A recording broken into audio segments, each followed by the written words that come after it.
La propuesta de hoy es pensar en esto, de una fe viva alternativa a la religiosidad, pensando en la fe viva como un sinónimo, ¿sí?, de la propuesta de Jesús, de la enseñanza que Jesús vino a dar, de esta forma de acercarnos a Dios a través de él.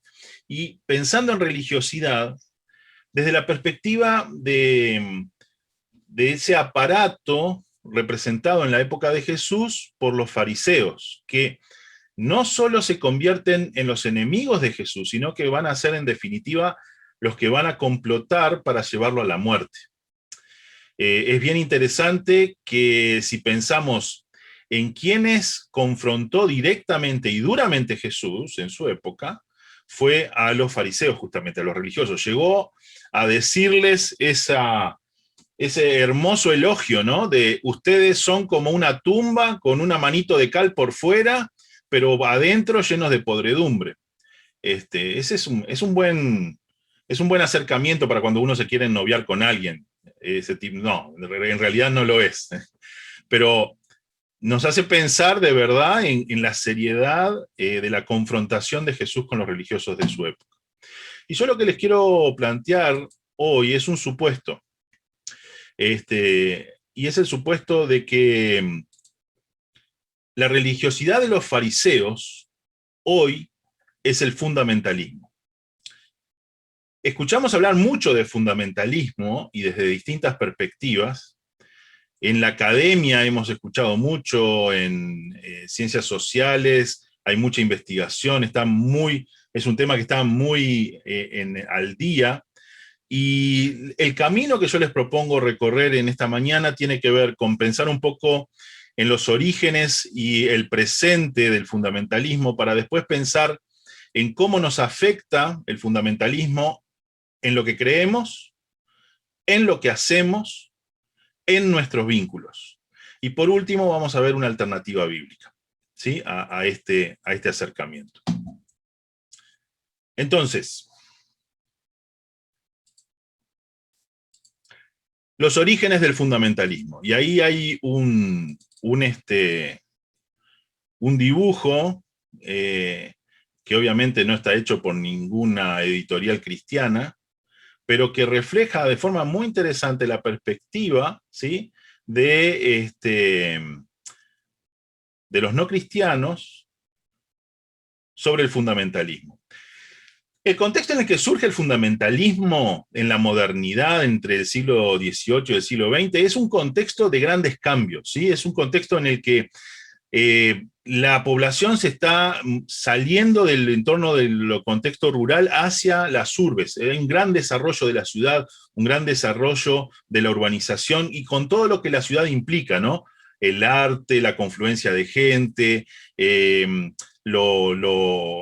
varias culturas distintas que se dan diálogo debido al comercio, las oportunidades, etc.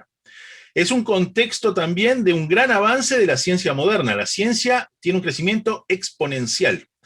Los descubrimientos que ponen en cuestionamiento muchas respuestas que se daban desde la fe, por ejemplo. Y de esto también viene de la mano de un creciente proceso de secularización, donde la religión deja de ser lo único que da sentido a la vida, ¿sí?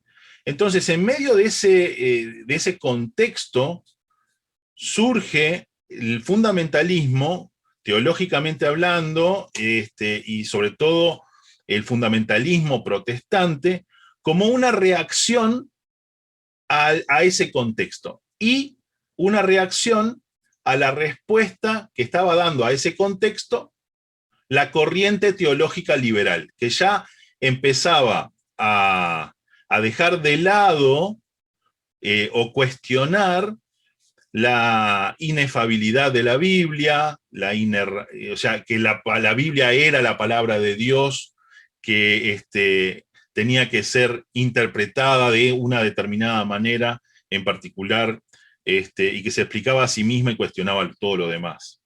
¿La inerrancia te referís? Sí, la inerrancia, exacto, de la Biblia. Entonces, con un acercamiento así más literalista, ¿no? La filosofía del sentido común desarrollada en el siglo XVII, en oposición al método científico, ¿sí?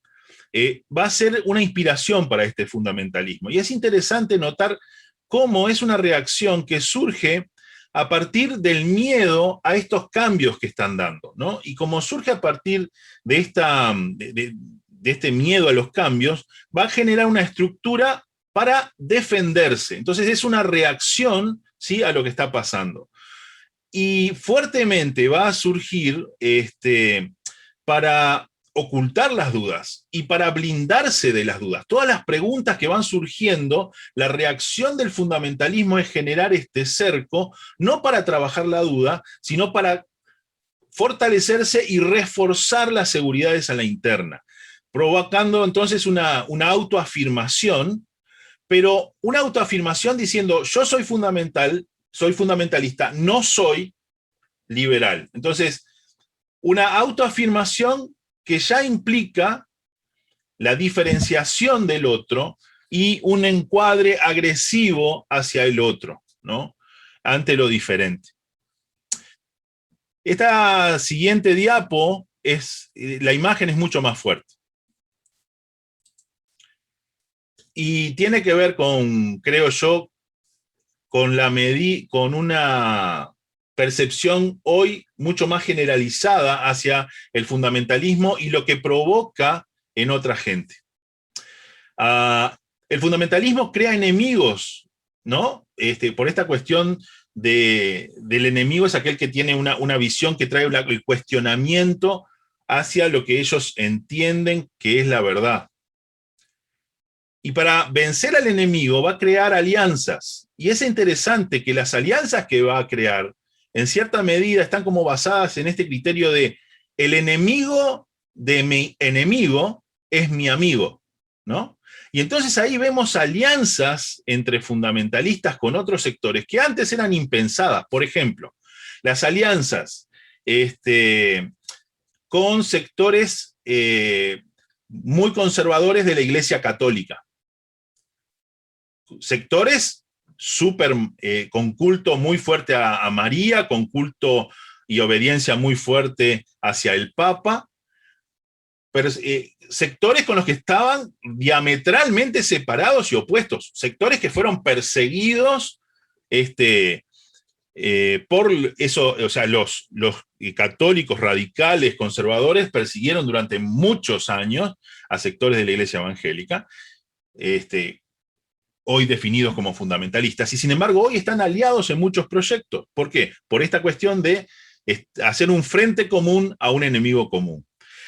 Se da este fenómeno de tener que explicar los fundamentalistas por qué andan con estos amigos, con estos aliados, y tener que justificarlo, aún en contra de ideas fundamentales de la fe cristiana. Y ahí podemos pensar, por ejemplo, en la justificación de los apoyos a Trump en la presidencia de Estados Unidos, con un estilo de vida obviamente disoluto, inmoral, y sin embargo siendo apoyado. Otra característica del fundamentalismo en el día de hoy, en el presente, tiene que ver con esta cuestión del nexo con la derecha doctrinaria en Estados Unidos, con la defensa del capitalismo. Podríamos ir un poquito a la historia, y es muy interesante cómo algunas agencias misioneras de Estados Unidos fueron financiadas por capitalistas, por empresarios norteamericanos, obviamente vinculados a iglesias, pero que en la justificación en sus fundaciones para dar la ofrenda tenía que ver con no solo compartir el evangelio, sino también con enfrentar la ideología de izquierda y la expansión de la ideología de izquierda en el mundo. Es decir, desde el apoyo a las misiones, ya explícitamente sumando un componente político-ideológico, ¿sí?, a el desarrollo de la misión. También viene como parte hoy del fundamentalismo un acercamiento literalista de la Biblia, ¿no? O sea, sin hacer mucha reflexión sobre el tema de los contextos. Podemos pensar en ejemplos, por ejemplo, en Brasil, la bancada evangélica y cómo hace alianza, ¿sí? Y terminan conformando esta alianza como de tres puntas de las 3B, de la bala, la Biblia y el buey, ¿no? O sea, que era el conglomerado de los terratenientes, todo el tema de la industria armamentista o la visión armamentista y todo el tema de la bancada evangélica. Y esta coalición es la que lleva la presidencia a Bolsonaro. Podríamos pensar también en otros ejemplos en Estados Unidos y demás, pero nos quedamos por ahí porque el tiempo va corriendo. Es interesante entonces cómo frente a estos contextos de tanto cambio y reacción del fundamentalismo, también se van a ir desarrollando teologías que van a cuestionar el supuesto de que la verdad es sencilla, de que la verdad es dada, que uno puede acceder a la verdad de una forma ingenua. Y acá levanto un par de preguntas. Una es, ¿será que los fundamentalistas son los otros? ¿O hay algo de fundamentalismo en nosotros? Para poder pensar en esto, también habría que uno considerar la pregunta es, ¿por qué creo lo que creo? ¿Qué es lo que me apasiona? ¿Qué es lo que me mueve? Uno acaba siendo fundamentalista cuando evita cuestionarse y toma lo que se me enseña sin preguntar nada, ¿sí? Esa es como una de las características así que podríamos como resumir, compactar cuando hablamos de fundamentalismo. Cuando estamos en un entorno en el cual no hay espacio para la pregunta y la verdad se nos da y tiene que ser asimilada así como se nos da. Esta forma de entender la fe nos afecta. Y vamos a ver cómo nos afecta en 3 áreas. Afecta una primera área en lo que creemos. ¿Por qué afecta lo que creemos? Porque distorsiona nuestra visión, ¿sí? Y afecta el objeto de nuestra fe. Entonces, quiero compartirles acá una definición de idolatría de Chris Wright en su libro del año pasado, Here Are Your Gods. Dice, idolatría es el intento de limitar, reducir y controlar a Dios mediante el rechazo de su autoridad, limitando o manipulando su poder para actuar, teniéndole disponible para servir nuestros intereses. Cuando nosotros cambiamos el objeto de nuestra fe, hablamos de que hay idolatría desde la perspectiva de Chris Wright, cuando estamos buscando limitar a Dios, cuando estamos poniendo a Dios dentro de nuestra cajita, ¿sí? Y este intento de limitar, de reducir, de controlar a Dios, es idolatría. ¿Y cómo hacemos eso de limitar, reducir y controlar a Dios? Rechazando su autoridad, limitando su autoridad, manipulando el poder de Dios, o mejor dicho, buscando manipular el poder de Dios. ¿Para qué? Para tenerlo disponible para servir a nuestros intereses. Podemos decir que creemos en Jehová Dios, que creemos en el Dios de Jesús, en el Dios de Moisés, pero si tenemos ese Dios en el que creemos, es un Dios que está del otro lado del mostrador, que es un Dios al que buscamos controlar para mis propósitos, es un Dios al que tenemos limitando, reduciendo, controlándolo, estamos hablando en realidad de idolatría. Y esta idolatría, ¿sí? Este acercamiento produce consecuencias en nosotros. Entonces, podemos, y creo que uno ve en el fundamentalismo el desarrollo del ídolo de la verdad, ¿sí? Que tiene como 2 caras. Una, la de creer que somos los dueños de la verdad. Entonces, como somos los dueños de la verdad, no hay lugar para cuestionamientos, no hay lugar para plantear dudas, porque lo que creemos es la verdad, ¿sí? Y el segundo enfoque, que tiene que ver también con esto cuando tenemos el ídolo de la verdad, es que cuando nosotros nos atribuimos la capacidad de determinar lo que no es verdad, desacreditando lo que nos cuestiona. Y si pensamos en esto, manera de trabajar determinando lo que no es verdad y desacreditando lo que nos cuestiona, esa es la forma de operar, por ejemplo, de Donald Trump, de Bolsonaro, con este continuo cuestionamiento hacia lo que ellos llaman fake news, las noticias falsas, o por otro lado, generando muchos de estos aparatos sus propias fake news, ¿no? Y lo hemos visto también, desgraciadamente, en nuestro propio contexto, ¿no? En la última campaña electoral, ustedes recordarán algunas estrategias que se le atribuyen sobre todo a este blanco que apareció a último momento y al asesor que había traído supuestamente desde Venezuela, ¿no? O este venezolano radicado en Estados Unidos, asesor en ese sentido. Sartori, no me salía el nombre, como para que podamos ubicar de qué es lo que estamos hablando.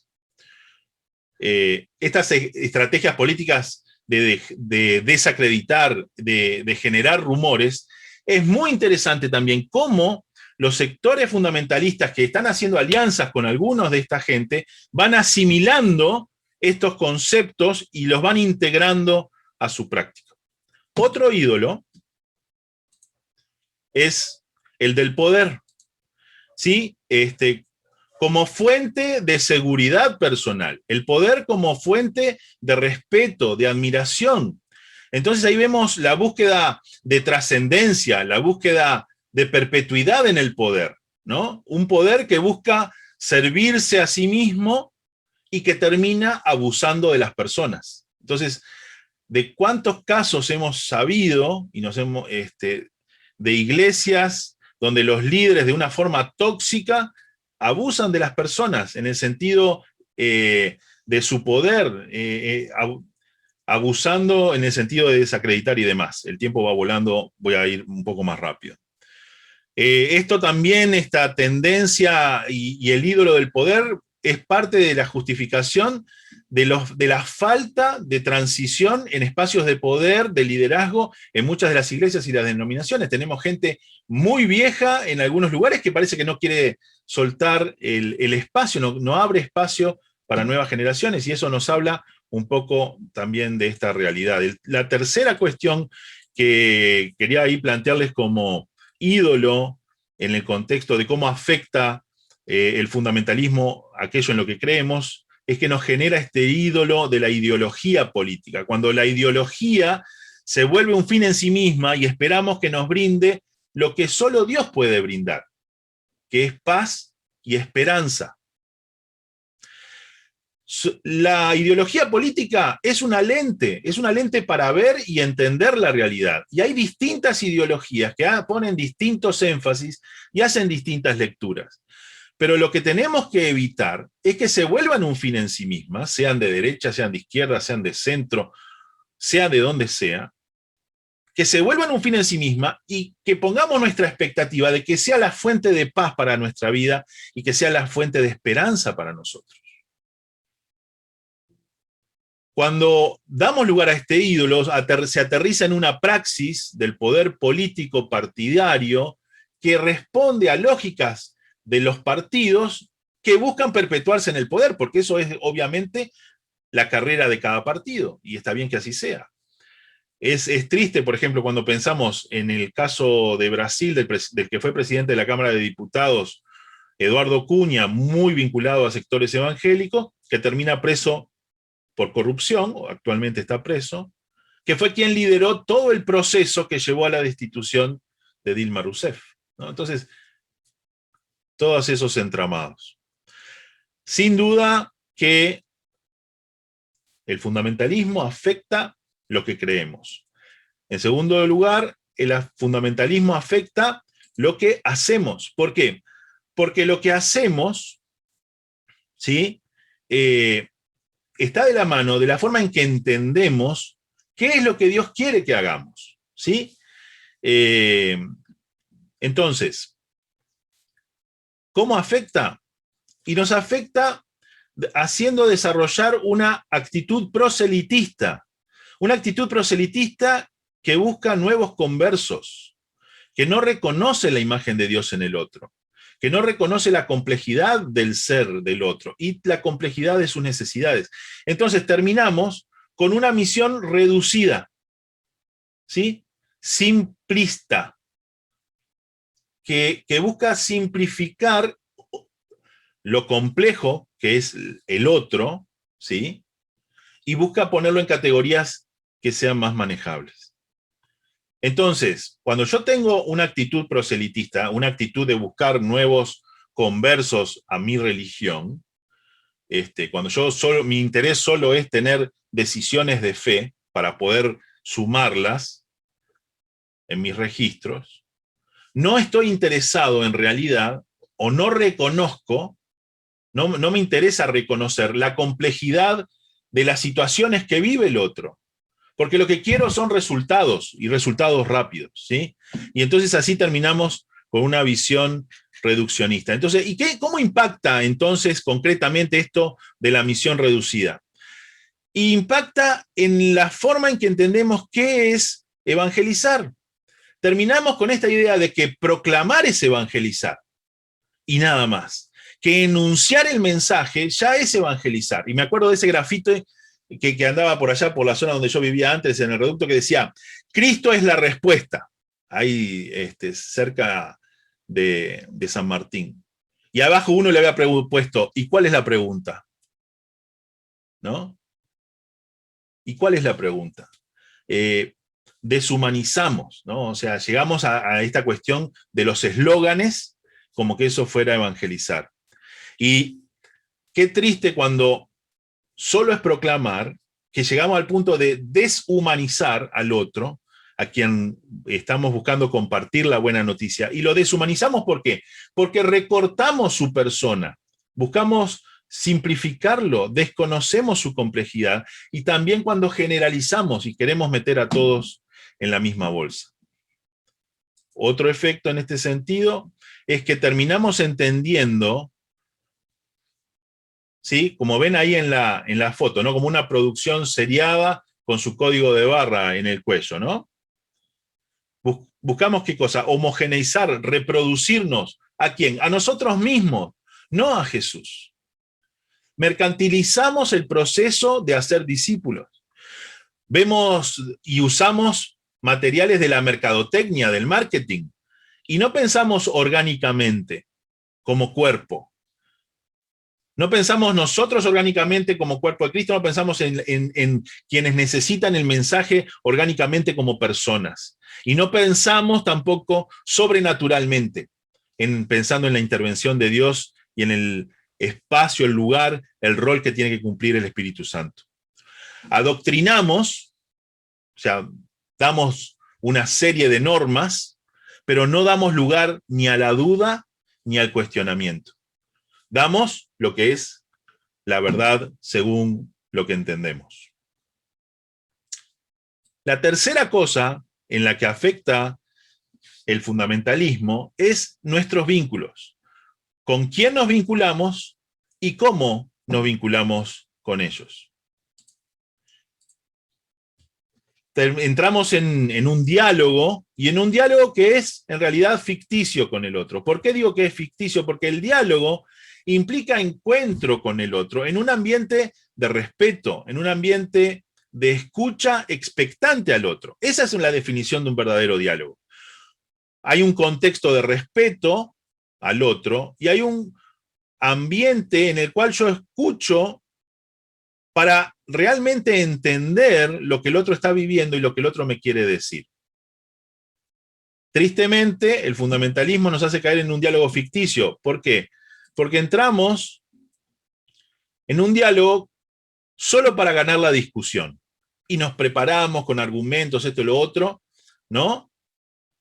¿Cuántos de nosotros alguna vez intentamos mantener un diálogo con algún testigo, alguna testigo de Jehová que vino a nuestra puerta? Y tratamos de hablar y dialogar, y fue imposible, porque en realidad nosotros decíamos una cosa, o decíamos, ay, nunca pensaste en lo que dice tal versículo bíblico, y era como que apretábamos un botón, y ahí venía la respuesta dada, ¿no?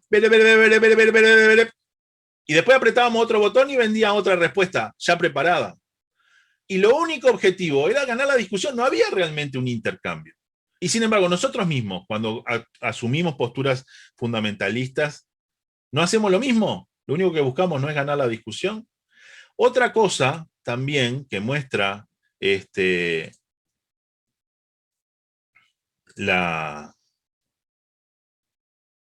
impacto del fundamentalismo en nosotros mismos, tiene que ver como esto. ¿Vieron la foto esta de la actitud de la chica, no? Me hace acordar que los nenes chicos dicen, no te escucho, no te escucho, no te escucho, ¿no? Cuando uno lo está rezongando o lo que sea. Bueno, y esa es la misma actitud que desarrolla el fundamentalismo, de estar cerrado al otro, de no escucharlo. Y lo peor, no solo no lo escuchamos, sino que no nos interesa escucharlo. Y de la mano de esto, el impacto directo es que terminamos siendo irrelevantes. Porque estamos contestando preguntas que se hicieron hace 5 años, pero no las que se están haciendo ahora. Contestamos entonces lo que nadie pregunta y estamos ignorando lo que sí se pregunta porque no estamos en diálogo. ¿Qué podemos hacer con todo esto? ¿Hay alguna alternativa? Sí, definitivamente. Está la alternativa de la reconciliación. ¿Nos podemos reconciliar con el fundamentalismo? ¿Nos podemos reconciliar con las instituciones religiosas? No, definitivamente la actitud de Jesús fue la de confrontar el pecado y llamar a la reforma de las instituciones. No se quedó callado, no se quedó impávido, no fue así imparcial en ese sentido. Pasivo, no fue pasivo. Gracias, esa era la palabra, exacto, gracias. No se quedó pasivo frente a eso. Ahora, ¿qué es lo que nos dice Dios acerca de la reconciliación? Y tenemos este texto de 2 Corintios 5 que dice, todo esto proviene de Dios, quien por medio de Cristo nos reconcilió consigo mismo y nos dio el ministerio de la reconciliación. Esto es, que en Cristo Dios estaba reconciliando al mundo consigo mismo, no tomándole en cuenta sus pecados y encargándonos a nosotros el mensaje de la reconciliación. Vemos un poquito en detalle, o 2 énfasis que quiero que notemos. Primero, Dios es quien nos reconcilia. No es por lo que nosotros hacemos, no es por lo que nosotros conozcamos, es por Cristo quien nos reconcilia. Y esta reconciliación es iniciativa de Dios, ¿sí? No es nuestra iniciativa. Y en segundo lugar, lo que quiero resaltar es esto que dice ahí en verde. Nos dio el ministerio de la reconciliación. Eso que es iniciativa de Dios, de reconciliar, que es a través de Jesús, ahora se convierte en nuestro ministerio.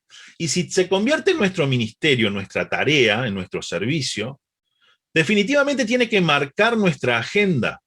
¿Y cómo marcar nuestra agenda? Y la tiene que marcar a través de marcar nuestras acciones, lo que hacemos, y también nuestras actitudes. ¿Sí? Entonces, y ahora nos vamos a dividir en unos grupitos durante un tiempito, van a ser unos 10 minutos para que estén considerando esto. ¿Con quiénes entonces debemos reconciliarnos por las consecuencias del fundamentalismo? ¿Y cómo podríamos hacerlo? Entonces yo le voy a pedir, nos vamos a dividir en grupitos de 4 o 5, y al más joven le voy a pedir que se encargue de manejar el tiempo, ¿sí? Son 10 minutos y vayan viendo el más joven de cada grupo, que vaya ahí ayudando, facilitando, para que puedan ir viendo con quién reconciliarse y cómo hacerlo, y después pasar a otro, con quién y cómo hacerlo, y después pasar a otro, con quién y cómo hacerlo. Y al más veterano o más veterana del grupo, por favor que tome alguna nota para así después poderla compartir. ¿Sí? ¿Está bien? ¿Se entendió? Sí, nosotros hablamos con nuestros compañeros de los pañuelos, pañuelos del color que sea, como ejemplo de estudiante universitario comprometido con X causa, sin entrar en calificar la causa, pero que visiblemente está movilizado por algo, político, social, cultural o lo que fuera. Entendíamos que teníamos que romper con nuestros fundamentalismos, los nuestros y los de ellos. Entonces, ¿cómo lograr esa discusión entre dos fundamentalismos? Entonces entendíamos que había que comprometerse, nosotros teníamos que comprometernos con una escucha activa del otro, no esperar a que el otro termine de hablar para darle la respuesta adecuada, sino tratar de escucharlo. Tratar de conectarnos con la vivencia del otro, generar una empatía de ese lado, es decir, ¿por qué está diciendo esto? ¿Por qué esto le importa de esta manera que lleva a expresarlo y ser su razón de ser de su lucha pública, sea la que sea? Esa empatía que no es mentira, que es de verdad entender por qué le pasa esto, por qué lo llevó a esto, qué entiende que produce un cambio. Y nosotros destinar el tiempo a eso. No son, tengo 10 minutos para vos, te tengo que clasificar y ponerte en un casillero, sino dedicar un tiempo a esa construcción de relacionamiento y de empatía. Después que nuestras acciones y nuestras escuchas activas hablan de nuestra propia fe, que no lo hacemos como parte de una estrategia, sino porque es la forma de ser cristiana, de dedicar el tiempo a las personas y escucharlos de verdad. Que eso sea también en la familia, sea en la familia con compañeros, con familiares fundamentalistas de pañuelo y fundamentalistas de Biblia, por ponerle dos nombres, que también se hace difícil la discusión en el ámbito más cercano y no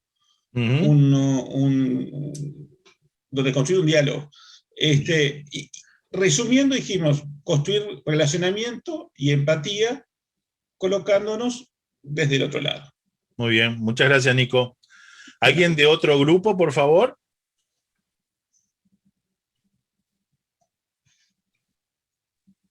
Bueno, nosotros, grupo 3, dijimos varias cosas que ya dijo Nicolás, como el tema de con quién podemos reconciliarnos, familiares, lo dijimos, así que no lo vamos a seguir retomando, pero dijimos también con las personas que fuimos fundamentalistas, reconciliarnos con Dios, porque cuando nosotros somos fundamentalistas también nos tenemos que reconciliar con Dios, y también con los sectores sociales vulnerados, porque ellos están predispuestos a que nosotros actuemos de determinada manera. Entonces, ¿cómo hacerlo? Escuchar más, dialogar, tender puentes, retomar vínculos intencionales, escucha activa, apertura, interesarnos genuinamente.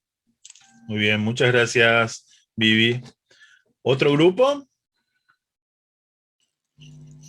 Sí, nuestro grupo.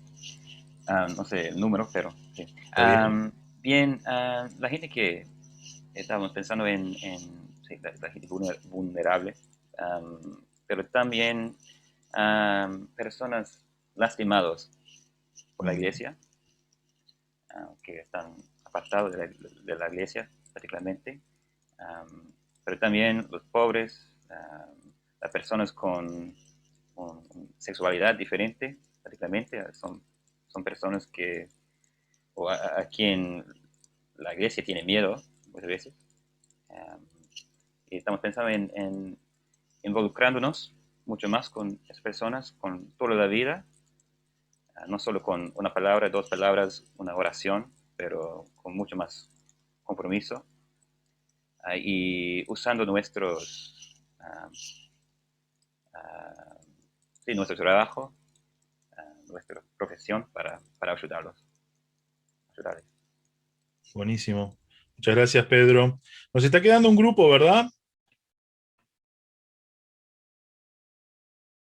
¿Alguien del grupo que no habló? El nuestro, como que se habló de una de nuestras participantes, Martina, creo que es la única creyente en su familia, así que es como que ella ya, es como la reconciliación con el esposo, con la familia, es un trabajo constante de amor, de escuchar, sí, no tanto de imponer, ¿no? Es como que, ¿qué significa eso? Muy bien, muchas gracias, sí. Linet. Entonces, hay algunas cosas que se repiten bien interesantes, en esto que ustedes estuvieron compartiendo. Espero que haya sido un tiempo rico de también poder escuchar al otro, y salieron cosas muy interesantes. Yo les quiero proponer una suerte de resumen del enfoque. Cuatro reconciliaciones. La primera, reconciliarnos con Dios, porque cuando vivimos una fe fundamentalista, como veíamos al principio, en realidad estamos hablando de que somos o desarrollamos una fe a ídolos, ¿no? Y necesitamos dejar los ídolos y convertirnos a Dios. El gran relato del Antiguo Testamento es el llamado una y otra vez de Dios a su pueblo a que dejen los ídolos y se vuelvan al Dios vivo y verdadero. Ese llamado sigue siendo tan fuerte y tan real para nosotros hoy. Necesitamos reconciliarnos con Dios a través de Jesús. Necesitamos ser conscientes de que tenemos que buscar nuestra paz, nuestra seguridad, nuestro amor, nuestra trascendencia a través de Jesús, conectándonos con Dios, no a través de los ídolos. Segundo, reconciliación que necesitamos es con nuestros hermanos y hermanas en la fe. ¿Para qué? Para caminar juntos, aprendiendo unos de otros, no dejando de lado las búsquedas de agendas individuales y de búsqueda de poder. Necesitamos vivir en comunidad. Esto está muy vinculado también a esto que ustedes hablaban, varios, de la familia, ¿no? Como un espacio también donde reconciliarnos. Que en esta comunidad base el poder sea el poder del servicio, no el poder para mandar, no el poder para hacer lo que yo quiero y nada más, sino el poder para servir al otro.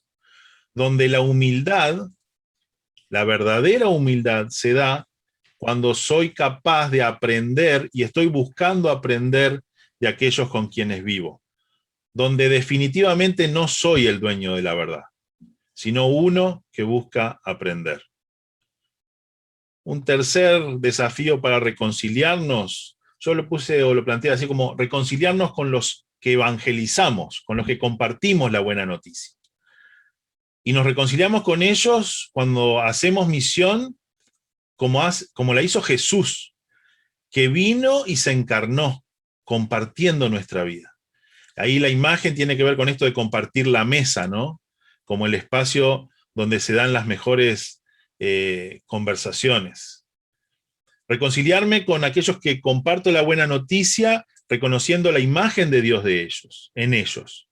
Reconociendo toda la complejidad que tiene el otro y la singularidad, que no hay recetas, que el llamado es hacer el canal para el amor de Dios, como ustedes bien decían, comprometernos con la escucha, pagar, invertir tiempo en relacionarnos, involucrarnos, escuchando de verdad, compartiendo con transparencia nuestra vida, compartiendo nuestras luchas, nuestros fracasos y nuestras victorias, o mejor dicho, nuestros fracasos y las victorias de Dios en nuestra vida, lo que Él va produciendo en nosotros.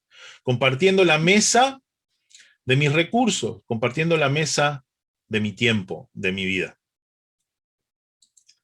La cuarta tiene que ver con reconciliarnos con aquellos, con la sociedad en conjunto, ¿no? Compartiendo, como hablaban ustedes un poco de los pañuelos, de los lastimados, de los pobres, el prójimo. Y con este prójimo me reconcilio cuando dialogo para tender puentes y no para ganar discusiones. Cuando dialogo de verdad, cuando escucho intencionalmente, cuando respeto los procesos de los otros, los tiempos que el otro necesita. Porque no estoy buscando una firma en una tarjeta o una decisión en un momento. Lo que estoy buscando es que la persona pueda entender y acercarse y disfrutar la buena noticia. Disfrutando, diálogo para tender puentes, disfrutando de las amistades y los vínculos que tengo con mis compañeros, porque los vínculos van y vienen. Los puentes tienen dos cabezales, ¿no? ¿De dónde empieza y dónde termina? Va y viene, y entonces ser capaces y abrirnos a esa experiencia. Y definitivamente abrazar las preguntas, abrazar los cuestionamientos, que nos van a poner a veces entre la espada y la pared, pero que hacen definitivamente que crezcamos en nuestra fe viva y en nuestra fe relevante para nuestro contexto. Creemos en Jesús, creemos que Jesús sigue siendo el camino, la verdad y la vida en pleno siglo XXI. Y esto va a ser así en la medida que nos abrimos a otras experiencias de otras personas y abrazamos las preguntas, porque no somos dueños de la verdad, pero estamos en búsqueda de. Y la verdad que es Jesús es la que nos contiene y nos abraza. Reconciliarnos, esa es la alternativa para vivir una espiritualidad realmente viva y eficaz. Les decía hoy al principio que les quería compartir 2 textos que me parece que pueden ser bien interesantes para profundizar en el tema. Uno está en portugués, que es de Vinod Ramachandra, hermano de Sri Lanka, A falencia de los dioses, que es Idolatría moderna y la misión cristiana. Y después el libro de Christopher Wright, del que sacamos la cita sobre idolatría, que es Here Are Your Gods, discipulado fiel en tiempos de idolatría. Bueno, muchas gracias. No sé si podemos tener un tiempito para algunos comentarios. Con respecto a las preguntas de los grupos, lo que comenté es que yo particularmente pensé en el tema de los pobres y los desposeídos por el libro que recomendó Toto del pseudo-diálogo anterior, que lo estoy leyendo, de Justicia Generosa, de Tim Keller, y está muy bueno en ese sentido porque y me hizo recordar también, ¿no?, a René Padilla, que en paz descanse, con el tema de la misión integral, ¿no? Eso. También pensando en el tema, Tim Keller es un pastor que empezó a pastorear una iglesia en Nueva York, que eran con gente que se había criado como en contexto tipo religioso cristiano, pero tipo cultura religiosa muy fuerte, y después se había ido a Nueva York y lo había dejado como completamente, y se había ido, así que ha sacado muy buenos libros, porque él como pastor, como cómo llegar o volver gente al evangelio, a Cristo, así que él sacó varios libros. Uno es como, se llama El Dios Pródigo, de Tim Keller, que es muy bueno sobre este tema de cómo nos vamos a esos extremos de fundamentalismo o libertinaje, y qué significa nuestra relación viva y honesta con nuestro Dios Padre. Y el otro escribió un libro sobre idolatría también, muy interesante, sobre todo nuestras, basado en el libro de los jueces, pero ese no me acuerdo el título, pero muy bueno de todos los temas de idolatría, de familia, dinero, poder, todas estas cosas. Pero creo que nosotros también nos confrontamos con eso, porque nosotros estamos en una sociedad que ¿no?, que el cristiano queda como el único, hay muy pocos, así que la tendencia es ir a un extremo para retener nuestra fe, y nos cerramos para sobrevivir, y nuestras iglesias se vuelven como una cosa como que hay que como sobrevivir este tiempo y no interactuar, y cómo ser libres en Cristo y tener esa vida de misión y de alcanzar al otro y de ser abierto. Es un desafío en vez de reaccionar.